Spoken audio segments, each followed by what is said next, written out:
As a top laner, you will find yourself on your own for long periods of time. As such, you will be responsible for carrying the burden of controlling a large part of the map on your own. In order to do this effectively, you should take a few things into account. This is carrying in the top lane. The first thing you have to take into consideration when trying to carry is choosing the right champion. When deciding what kind of champion you want to carry with, you will want to make sure that your team has at least some sort of balance. You should look to play a tanky champion if each of your allies are squishy. If at least one or two of your allies are tanky, you should consider playing an assassin or bruiser to give your team additional damage output. Deciding whether to take Ignite or Teleport is a common question for top laners. Ignite will give you stronger kill pressure during the laning phase, which will benefit champions with high snowballing potential such as Riven, Fiora, or Pantheon.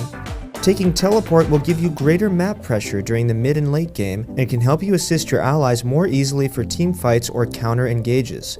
You should consider picking up Teleport on champions that do well in teamfights such as Maokai, Rumble, and Ryze.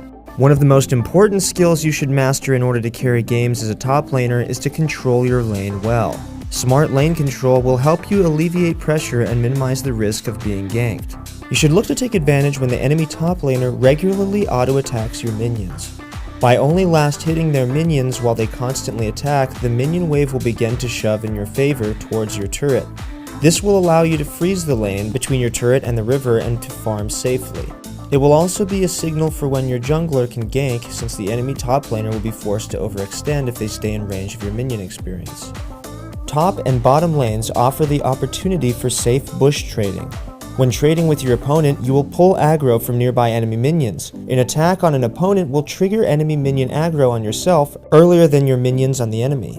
After an auto attack on an enemy champion, you should quickly look to enter the bush. Not only does this minimize the chance for his attack to be returned, but removes aggro from enemy minions and minimizes the influence on the wave.